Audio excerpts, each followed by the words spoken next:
Cindy, just so that you know, it says that we are in a practice session, which I'm assuming is not the case. We're trying to convert now, aren't we? You don't have Transitioning to to worry live. about that.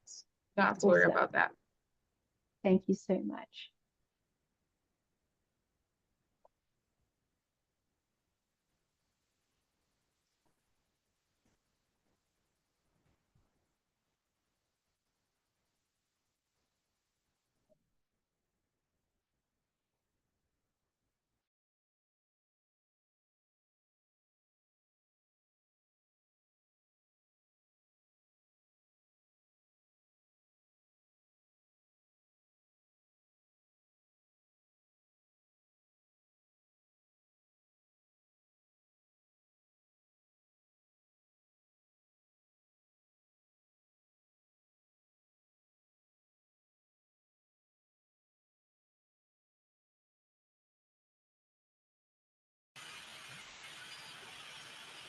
Hey, can I start now? Okay. Hello, everyone. Oh, I can't see something, sorry.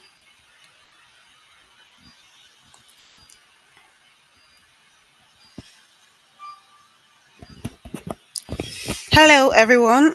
You're welcome to the first day of the Inspiration Week for the IWD 2025 Global Techathon. We're thrilled to have you here as we kick off a week of learning, innovation, and empowerment. Today is the day one of many good things to come. I mean, throughout this week, you will be with speakers who would share their insights, experiences, and advice to help you on your techathon journey. Okay. First of all, I want to hugely thank our incredible corporate partners, the Sage Foundation, and Red Hat, who have made this possible for us today, and also all our speakers who have availed themselves to be here today. Okay, your support, your expertise, they are all instrumental in inspiring the next generation of change makers in AI and tech. And we are really excited to be doing this alongside you all. So I'm going to start by introducing your host today, your wonderful host, Anna, and she would ensure that we make the most of our time together. Okay, so the speakers will be speaking, and when it's time for questions and answers, you could drop them in the Q&A session. And then when you have conversations, you're probably contributing or pointing out stuff, you could drop them in the conversation box. All right then, Anna, Thank please take off. you. Thank you. Thank you, Favor. Let me just share my screen. So, hi everyone. Welcome to Inspiration Week. To set the stage, let me quickly highlight that Inspiration Week is a crucial segment of Teens in AI's International Women's Day Global Techathon campaign. This week is dedicated to sparking your interest in the realms of technology and AI through a series of talks by distinguished keynote speakers. These experts will be sharing their valuable insights and personal experiences, offering a unique window into the world of tech and AI. This year's Inspiration Week is brought to you by our partners Sage and Red Hat. My name is Hannah. So without further ado, I'd like to welcome our first speaker of this year's Inspiration Week, Sylvia. With many years in digital marketing, Sylvia pioneered global digital innovative campaigns, also with new formats such as TV. As partner GTM, lead data and AI at Microsoft, she develops AI strategies. And to inspire creativity, she engages in sports, socializing with friends, or rides her motorbike on new routes. That's very exciting. Today Sylvia will be sharing her talk on quality education, where she will talk about the amazing world of AI and its impact on education. Again, as Favor said, if you have any questions for Sylvia, please add them to the Q&A chat, and we'll come back to that at the end. Please join me in giving a warm welcome to Sylvia. Thank you for being here with us today. The floor is all yours. Thank you so much, Hannah.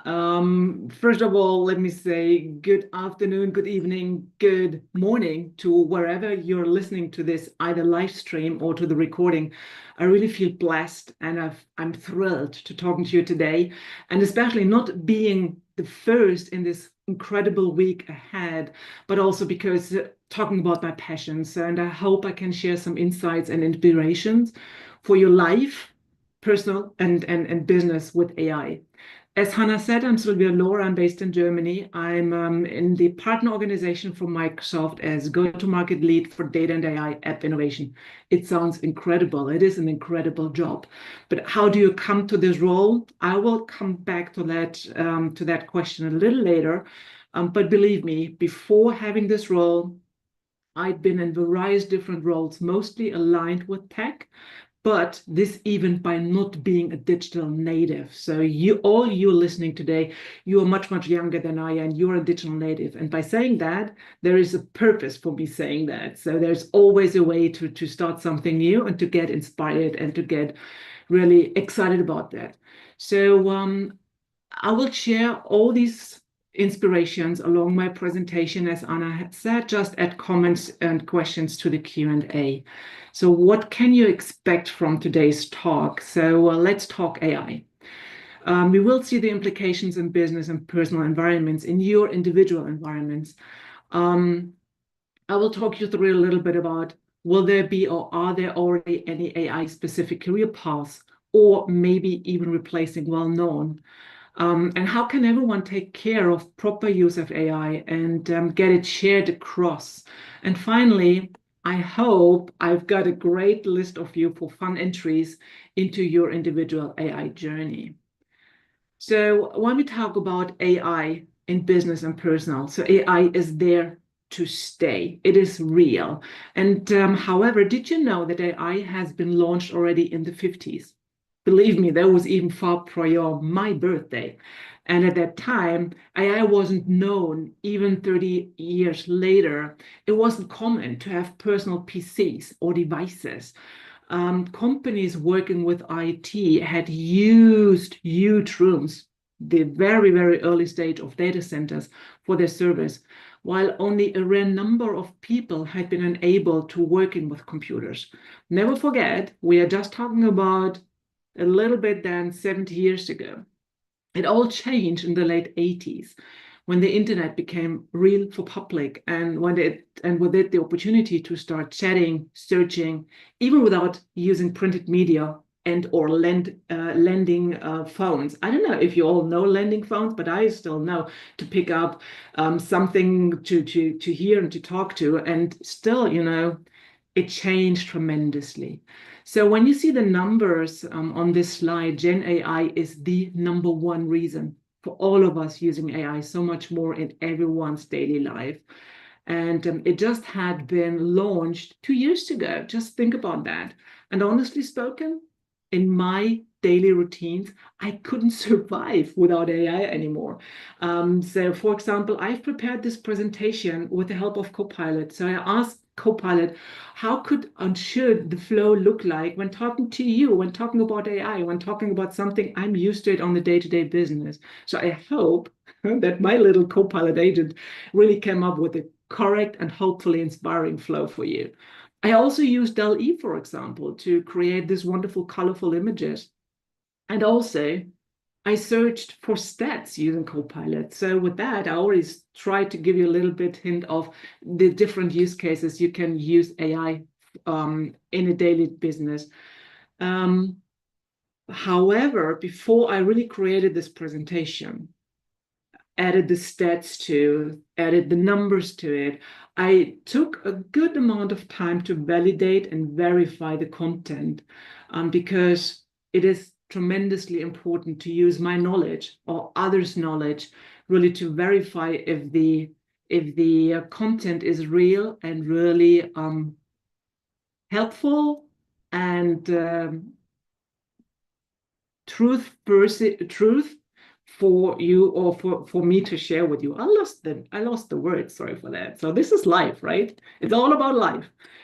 So and when we click when we quickly check on most commonly used AI services, and probably you are very familiar with the most of them, so it's really searching. Use AI tool to search, or using a chatbot to chat for some reason, to chat with maybe even some of your friends using some of the messaging apps.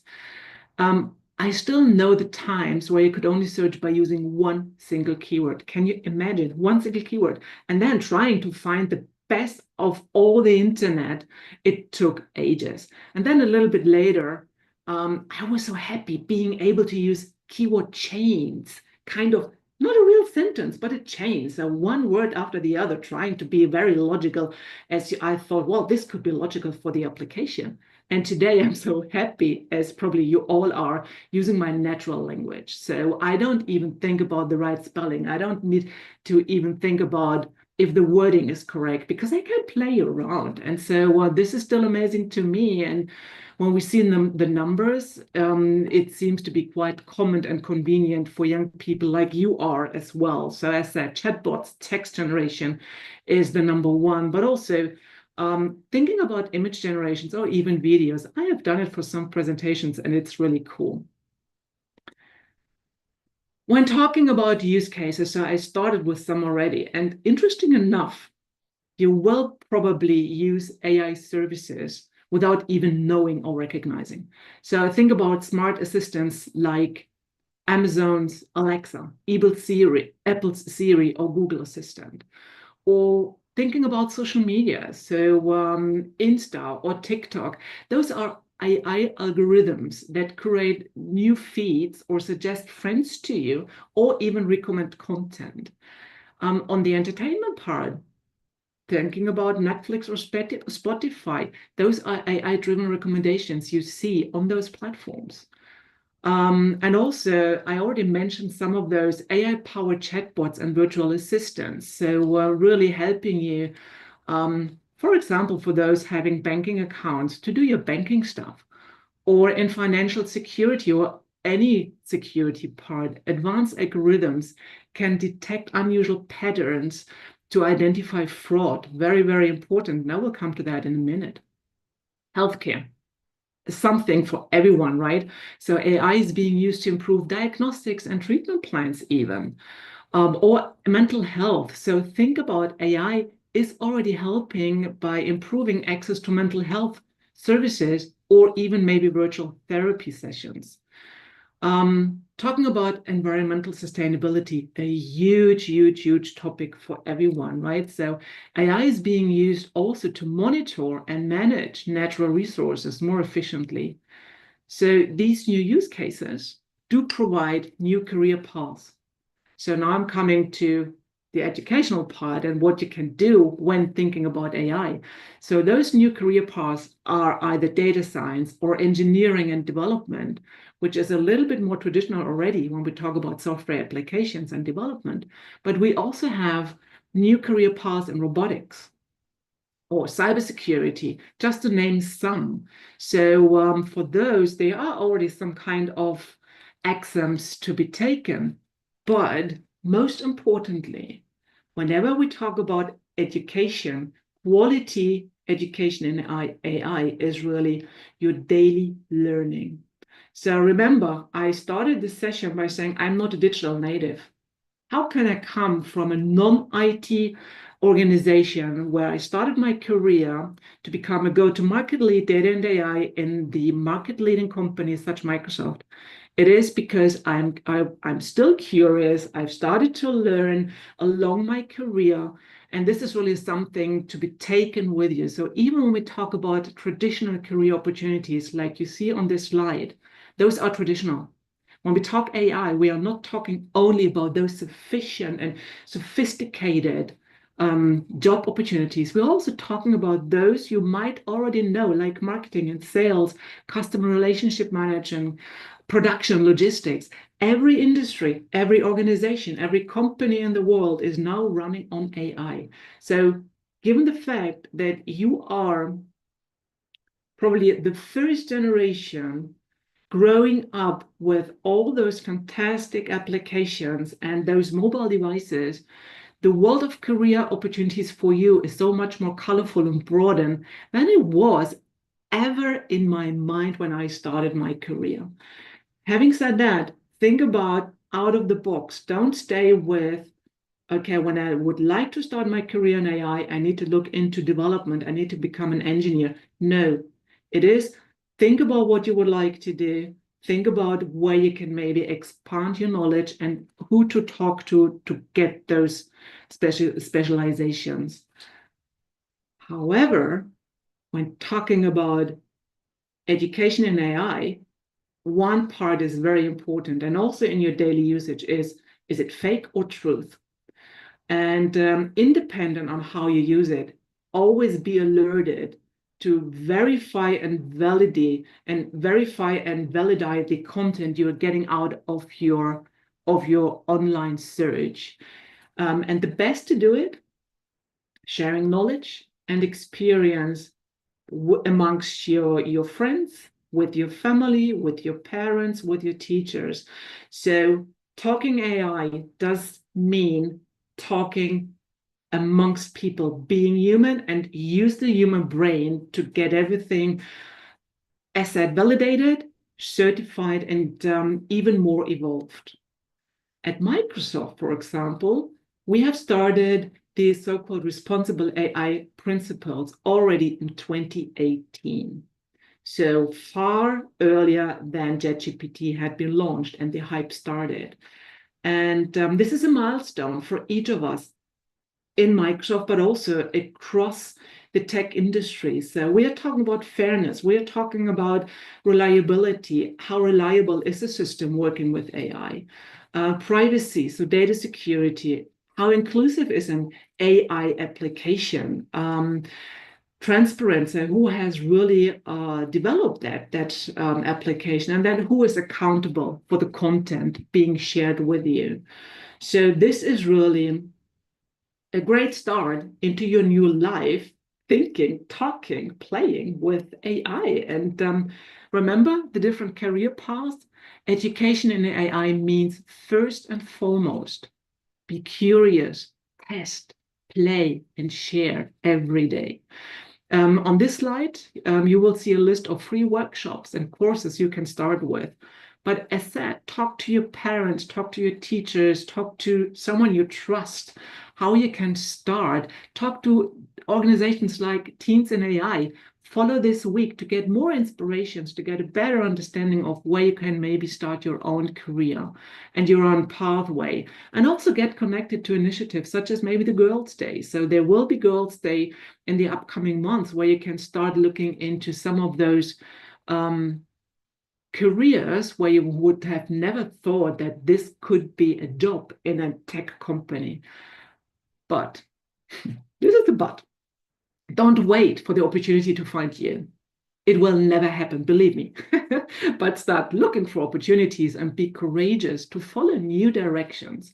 So this is how AI started, and this is how careers in AI will be taken forward. So I don't know anyone who had really studied purely AI. And believe me, I'm working with a lot of different fantastic brains and people. But we all started with different backgrounds, but with one common ground: curiosity, open mind, and the ultimate will of collaboration. And to end up this talk, I would like to share this wonderful statement. Don't let anyone rob you of your imagination, your creativity, or your curiosity. It's your place in the world. It's your life. Go on and do all you can with it and make it the life you want to live. And this had been given by Mae Jemison, an engineer and physician, and one of the females in the NASA, being a NASA astronaut. So this is a fantastic statement, and I hope I could have given you a little bit of my passion and a little bit of my love to AI and talking to you and get you inspired. Thank you. Thank you so much, Sylvia. Thank you. Yeah, so we're just going to move on to the Q&A session now. If anyone has any questions for Sylvia, please pop them in the Q&A chat. I'm going to start off with one. Anonymous asks, which AI do you use at Microsoft, like Midjourney, ChatGPT's picture generator? Wow, this is a very good question. I hoped I wouldn't get that question because it's very technical. No. It's just a joke. So actually, Microsoft AI platform is agnostic. So it's not depending on one application. We can really work with everyone or every application. So for example, I just mentioned DALL-E. So this is part of Copilot. So as said, it's agnostic, and you don't need to think about one, but you can try around. Thank you so much. That was really interesting. I wanted to ask, if you had one piece of advice for your younger self when you were starting a career in tech, what would it be? Ah, definitely. Stay confident and patient, because I think, well, maybe not only me, but when you're younger, you tend to overrun yourself, thinking, "Oh, I would like to achieve this by then. I would like to do this by then," and start thinking about there is not one track only. There can be right and left, right and left, and even talking to others and ask for help. This is really something which helped me a lot. And think about a network. Thank you so much. We've got another question in the Q&A chat. What are the most unusual uses of AI have you seen throughout your career? This really depends on the time when I started looking into AI, honestly spoken. So I can remember a time when I was responsible for marketing and sales for so-called conversational AI. And that is part of contact center, so customer service. And I was thinking, you know what? Why do I need to type in my request in a virtual assistant? Why can't I use my voice? And I felt, wow, I'm such a great brain. It only took 4 weeks until I got the information that, hello, there's already a team in the company talking about voice biometrics, how you can use voice to verify yourself. So it was kind of, okay, this was for me a very total unusual use case, but one which really makes life so much easier. Thank you so much. Moving on to the next question. How can educators and policymakers collaborate to bridge the gap in educational opportunities for underserved communities and ensure lifelong learning for all? I love that question. I think first and foremost, it is so important that we see a triangle of responsible people or responsible organization, educational, politics, but also organizations such as Microsoft, really working together, sitting together to understand the market current situation, what needs to be done in regards of digitization, for example. So, and believe me, and I know this might sound weird, but me being in Germany, everyone I'm talking to seems to be or is being recognized as a country being digitalized and having great infrastructure. It is not the case. So even having said that, there are so many other countries which I have never thought that they are really market leading. Having said that, countries who would like or that would like to support education need to understand where they are. They need to speed up, and this can only be done with the help of educational organizations and there's tech companies. So yeah, this is where I see how to close that gap. Thank you so much. Moving on to the next question. I am an AI programmer. What tips helped your team to be better at AI creating? Great question. Actually, start small, learn fast, either successful or with errors, and get back fast to integrate your learnings into the next step. So don't think about you only can launch something big until it's really, only when it's 100% perfect. It will never be, especially in AI. Start small with a small snippet, go back to your team, get the learnings, get them back into the next step of the next phase. Thank you. Moving on to the next question. Does using AI have downsides, for example, its effect on climate change? And can you tell us more about those downsides? Yes. Climate change is one, but also the way of communication. So when it comes to climate change, yes, definitely, for sure, because the more AI we are using, the more data is being streamed and the more data is available. So this requires a lot of electricity, and this requires a new way of thinking how to generate electricity, right? So at Microsoft, for example, we are building a lot of data centers, and Microsoft by heart is saying that those data centers need to be climate neutral, and they are very, very ambitious goals to become climate neutral in the next couple of years. I'm not talking about centuries. I'm really talking about 1 or 2 handful of years. So this is a downside as long as organizations are not seeing their own responsibility. Another downside, aside climate change, is really how people connect to each other. And this comes back to, and this is also something out of my heart, this comes back to fake and truth. So just because AI is there and Copilot is there, it doesn't mean that you can lose track of how to talk to people and how to help others. And it's all still a human business. Thank you so much. Because of time, we're just going to do one more quick question. How can we ensure AI remains a tool for progress rather than a threat to society? Oh, you know what? This is a fantastic closing because it's really, everyone, let's ourselves, let's everyone in this call become an ambassador about AI, how to use AI for the best for the society, how to really use it, and how to stay on top of those new applications and not using it to become anonymously, and as said, a threat by ourselves.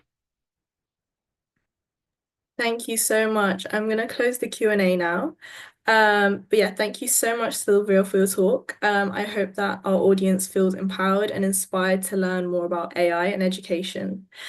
We're going to move on to our next speaker. Thank you again, Sylvia. So yeah, I'm just gonna move on to Robert. Let me just share my screen.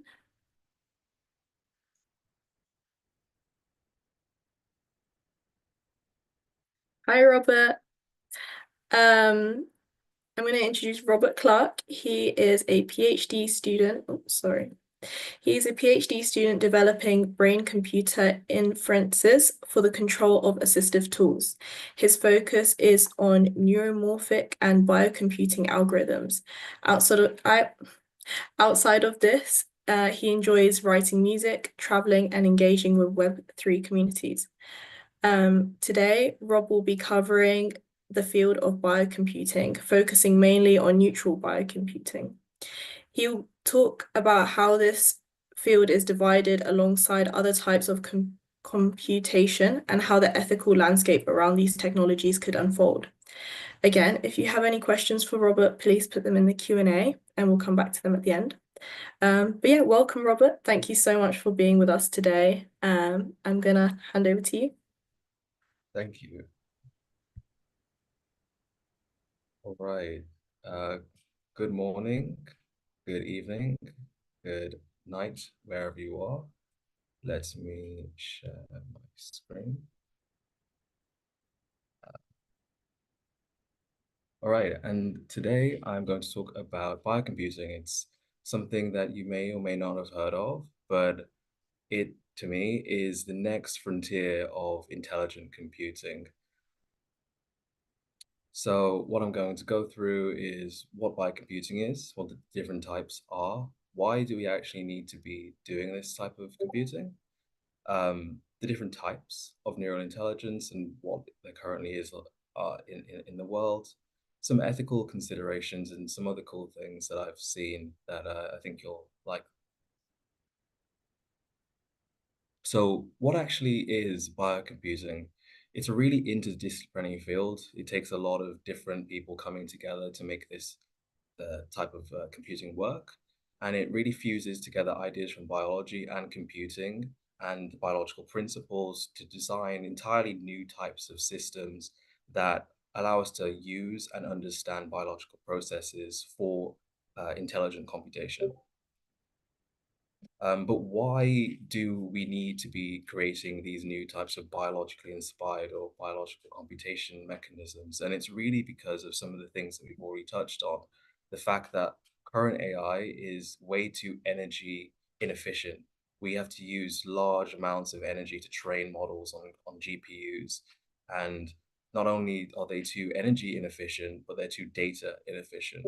So if you look into the literature, we're seeing that we're going to be running out of data in the next 2 years. I mean, companies have already said that they are running out of data to train on, but biological systems or biologically inspired systems are able to learn with a lot less data to do the same sorts of tasks.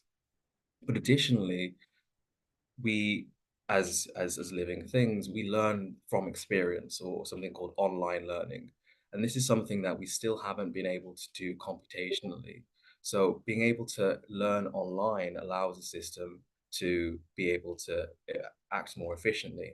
And this is also what I mean when I say that you can have dynamic intelligence. So for example, when you may have heard with Tesla cars, they don't always function in the way that they should. And that's because the world that we live in isn't like a training set. The world is dynamic. And biological systems, by the way that they function, are able to operate in dynamic environments. And using these types of systems will allow us to create artificial systems that can actually work in the real world. So there's sort of two sides of the same coin here. We can either have biologically inspired computing. So it's still on a silicon chip, it's still computing code, but it's based off of biological principles. Either the neural network has a structure or its function is inspired by biology, like for example, this image here of a spiking neural network, or you can actually use the biological substrate itself. So for example, you can use a mushroom. You can see this picture here, and take the actual chemical and electrical signals from it to do computation. And it's this that I work on, not mushrooms itself, but biological computing. And this is what I'll kind of go into a little bit more. So there are different types of biological substrate that you could be using. And here are just a few. DNA. So we know that DNA can hold a vast amount of information, but also interacting DNA molecules with different types of ions can allow you to do computation. So people have allowed DNA to do things like math problems. Alongside this, we can use neurons, so brain cells, to be able to use their electrical signals to do computation as well. And additionally, mycelium. So mushrooms have, think of them as the roots. They are able to interact with each other, interact with the environment. Mycelium also have electrical signals, just like neurons, to allow them to communicate. And by manipulating these electrical signals, you can also create intelligent systems that can do computation, and also proteins. So in the same way with DNA, you can have them in a solution and interact with different types of ions to allow them to sense their environment and also adapt and change in ways that when you know what you put in, you can have them do computation. Right. So I'll talk more about neural intelligence because this is what I work on specifically. And within this, you can see there's sort of two paths. We can work on 2D cultures. So this means having a two-dimensional neural culture in a single layer. And this allows you to look at cell-to-cell interactions. You can put these on what we call microelectrode arrays, which simply means that we have lots of little electrodes that can apply electrical stimulation and also read that electrical stimulation from the neurons. But on top of this, we know that brains are three-dimensional. So we can actually take the 2D cells and actually grow them into 3D cultures. These are called organoids. And an organoid is just a small version of an organ. And these tend to actually mimic some of the structures that are seen in the brain. And what this allows us to do is develop more realistic models of neural activity, but also hopefully have more complex computational behavior. So I'm going to talk firstly about a company that is developing in the 3D organoid space called Final Spark in Switzerland. I've been working with this for quite a while, and what you're seeing right now is two microelectrode arrays that have different numbers of neurons. So for example, on the left-hand side, the organoid is in the middle. Here, I'm not sure if you can see my mouse, but in the middle of this, we have that weirdly shaped thing. That's the organoid with lots of electrodes attached to it. So what this allows you to do is record and stimulate the neurons in a pattern that you decide to be able to but allow it to do computation. And then on the other side, we have something similar, but instead of it just being a single neuron, a single organoid, we have four of them that you can stimulate and record from in succession. So you can do this in parallel. What's really interesting that these guys have done, I'll show you on the next page.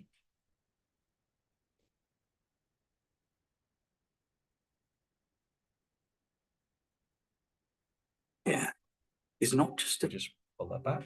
what you see here is not just a virtual butterfly in a video game. It's something far more extraordinary. What makes this butterfly special is that it's controlled by a lab-grown mini human brain, remotely connected over the internet. Sensory input and world information from this 3D virtual environment are transmitted to this brain organoid by specific electrical and chemical stimulations to mimic sensory input. This brain organoid, composed of 10,000 neurons grown in the laboratory from induced pluripotent stem cells, interprets the input and sends back its signals, controlling the butterfly's movements in real time. It's as if the brain itself is living within this simulated world. This is the first time this has been done continuously over the internet. This entire experience is powered by a WebGL simulation, accessible through any web browser, making a virtual world for the brain just a URL away.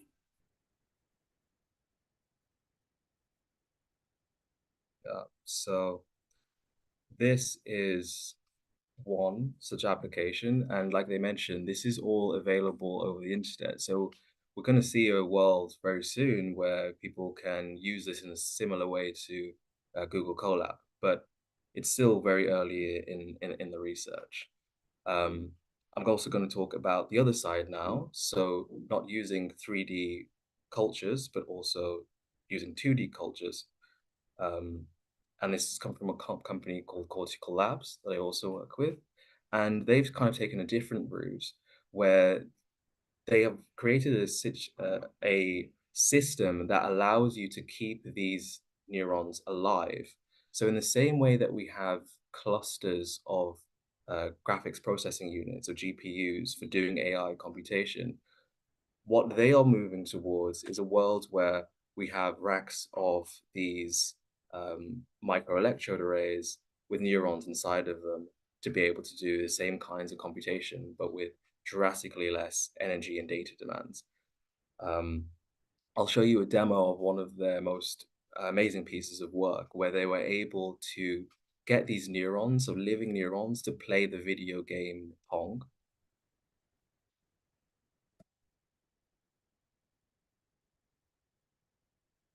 So this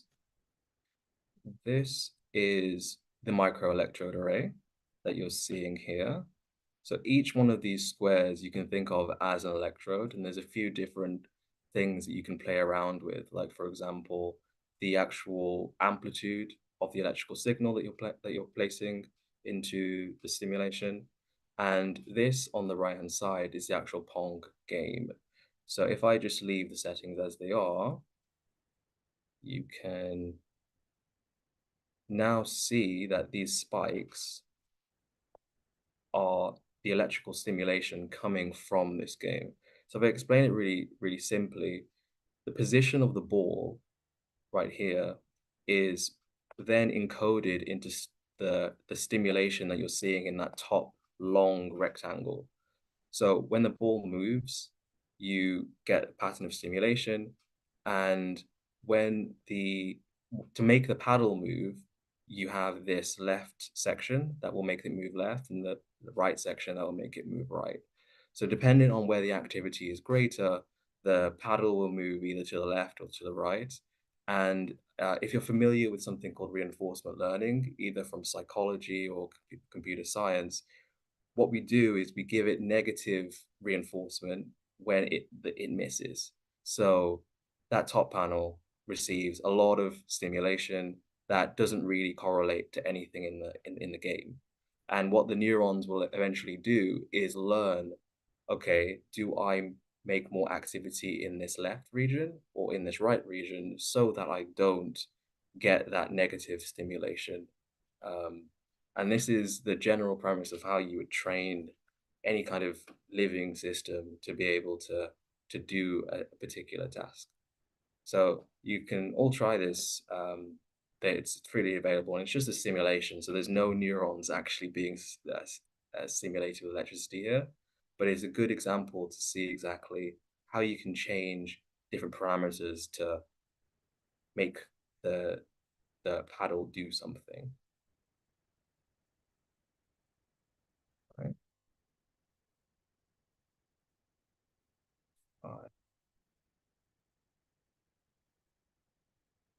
So there are some other really interesting things that have happened very, very recently. So towards the end of last year, there was a research group in the US that also liked this idea of bio-inspired computing. And you'll see this term biohybrid come up quite a lot now. It's the idea of fusing together biology with computation to be able to do things. And they were able to use mycelium to drive the motion of a robot. So what you're going to see here now is an example of a mycelium-controlled biohybrid robot. And this uses exactly very similar principles, because mycelium also are able to produce electrical signals.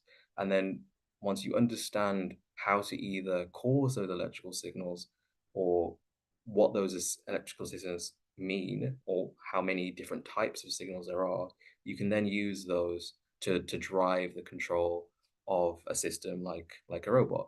And these biological systems are actually most suited for the control of things like robots than other tasks that would require AI. So I'm going to show you this video now. It's sped up. Oops.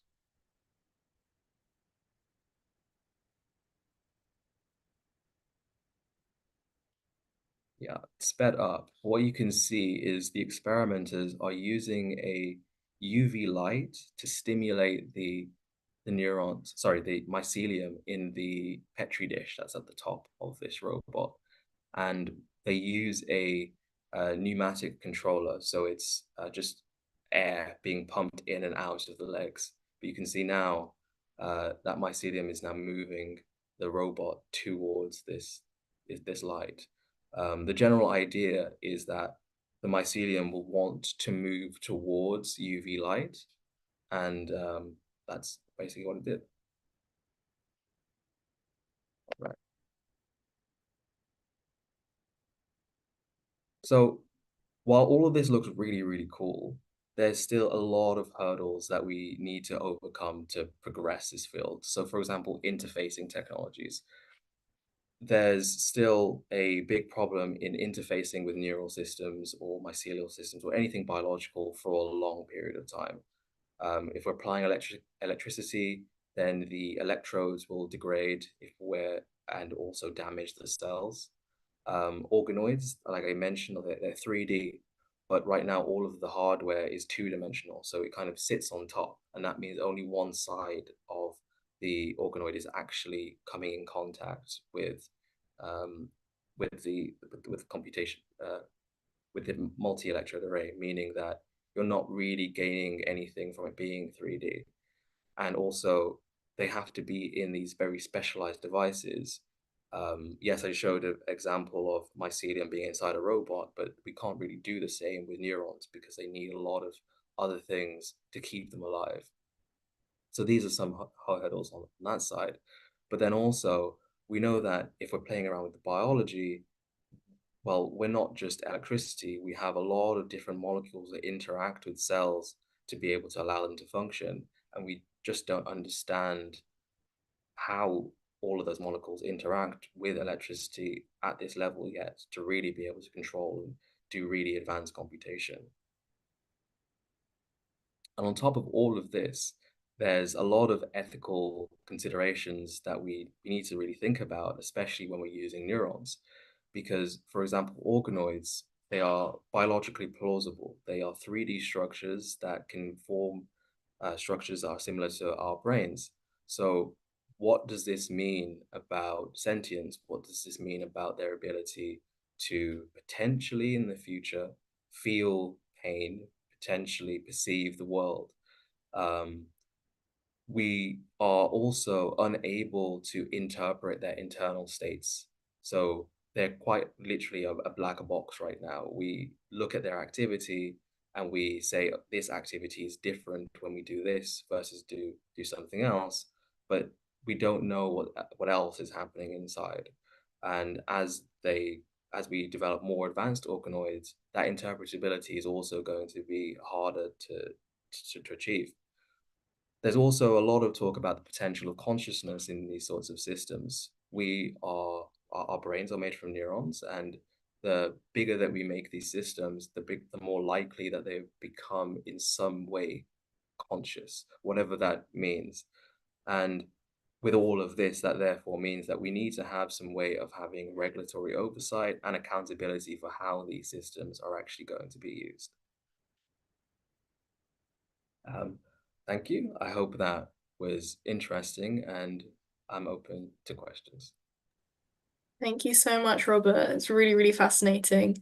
So yeah, I'm just going to open the Q&A.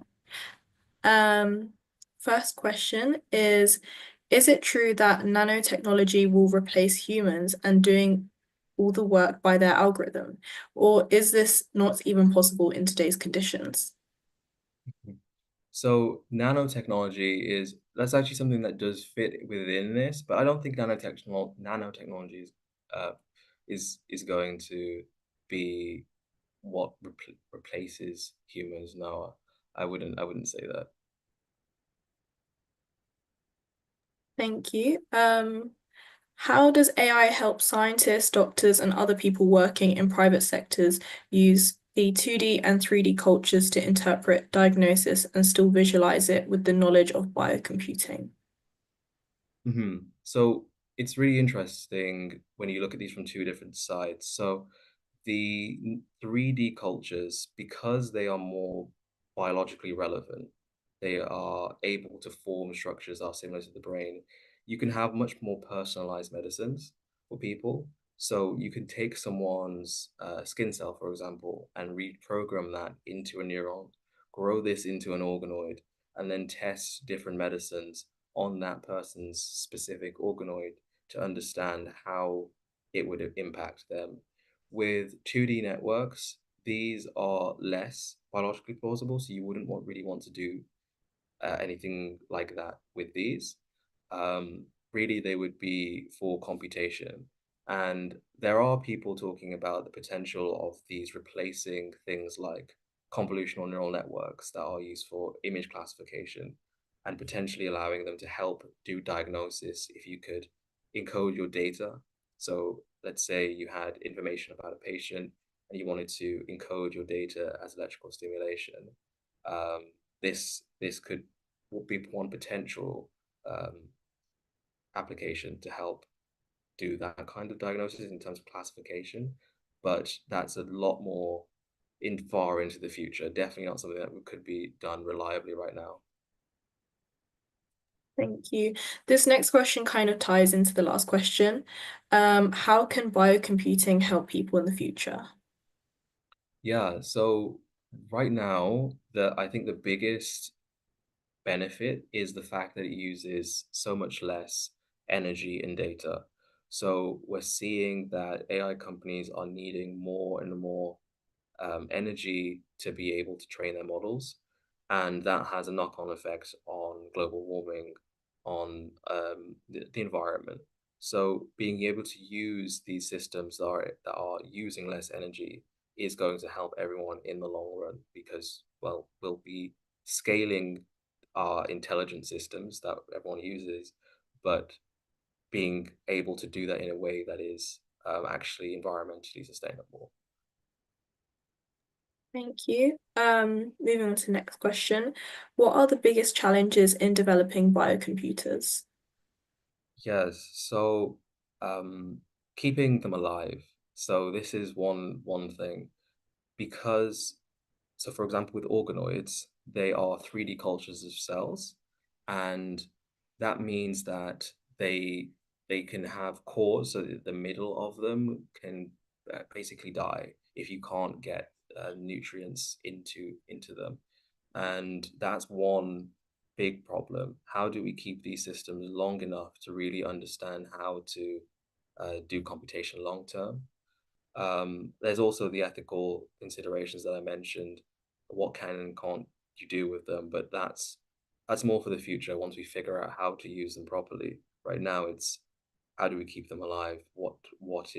How do we interpret the signals from them? You, if there are moral and ethical concerns, how can we possibly identify them? Yes. So I think with these sorts of systems, it's really about trying to understand, well, coming up with a kind of red line for what we should and shouldn't do as a start. So there is already something called the Baltimore Convention for Organoid Research, where a lot of researchers came together and essentially said, these this is what we're going to use organoids for and what we're not going to use them for. So that's one thing. I think the research community is at the forefront of this technology and has the power to put these checks in place now. And I think that's probably the best way of going about it. There's also the idea of consciousness and how do we even describe or measure this. And some people have started to look into mathematical models of this. So I think making sure that any type of research has this within the protocol to do this sort of measurement could be a good way of just making sure that we do things in the right way. Thank you. Moving on to the next question. How can nanotechnology, bio, and neurotechnology relate to AI? Yes, so this sort of technology is sort of a alternative to AI. I wouldn't say it's an alternative to all types of AI. For example, it's not going to replace your ChatGPT. It's going to be doing anything that a reinforcement learning algorithm can do. So, for example, training a robot, for example, is definitely on the cards to be able to interact with this environment. So that's sort of how it links to AI, being able to replace these very energy intensive models. How does nanotechnology also link into this? So being able to deliver chemicals deep into the organoid or into the culture, because right now, like I mentioned, we're only using electrical stimulation, but we also should be using things like dopamine and any other sort of type of neuropeptide that's present in the brain. But being able to do that in a targeted way, we we haven't got there yet. But we have methods of getting drugs into different tissues in the body using nanotechnology. So I feel like nanotechnology would be very beneficial to do that, being able to target very specific regions of a 2D network or very specific regions of an organoid with a specific chemical. Thank you so much. Another person has asked, what about cancer? Will it work on cancer cells, or would it be in the path of future creations? Yeah, so would I'm going to assume that they mean, would this sort of technology be useful if you were to use a cancer cell? I think so, Um, yeah. so with cancer cells, they essentially proliferate, they grow uncontrollably, and that's an interesting question because I think you wouldn't want that. You wouldn't want a network that continuously grows. Um, I honestly, it's like I said at the beginning of the field. So whether you'd want to use a I mean, I have another thought. So you wouldn't want a network that continuously grows because that's not entirely beneficial. But then also, cancer cells are what you call immortal. So it would then speak to this idea of keeping them alive. That might be actually a way of not maybe using a cancer cell, but some kind of immortalized cell would be maybe better for long-term applications of biocomputing. Thank you. Another person has asked, where could we learn more about how AI is being integrated into biological systems? Yes, so there's these websites. So if you go onto the Final Spark website, I'll go onto Cortical Labs website. Um, but really it's more into the academic field right now. So if you were to just Google biocomputing, Google things like organoid intelligence or biological intelligence or um, mushroom controlled robots, these sorts of things, the articles, the papers, the these sorts of things will come up, but there aren't any books on it, for example. There aren't any courses to teach it. It's really, that's the sort of stage that we're at, where like where AI was in the 60s. That's where we're at now with biocomputing. Amazing. And then because of time, I'm just going to finish off with one quick question. I mean, this is quite a broad question, but what is the future of this technology? Yeah, so I'm really interested in trying to figure that out myself because, like I mentioned, it's not going to replace all bits of AI where AI is used. Um, but I do see there being a lot of use cases where the environments are dynamic. So, for example, robots probably would be a very interesting and good use case. Where there aren't necessarily any people around, but you need to have an autonomous system that can figure itself out if it gets stuck. I see that that could be a very interesting use case, potentially in cases where you have a low amount of data that you need to learn from. So because they're able to learn off small amounts of data, this could be a good use case. So for example, maybe a production line, um, this could be something, or if you wanted to classify images, for example, because this has also been done, but you don't have a lot of images to use to use like a conventional neural network. Amazing. Thank you so much, Robert. I'm going to close the Q&A now. But yeah, thank you so much, Robert and Sylvia, for being here with us today. I'm going to hand over to Favor.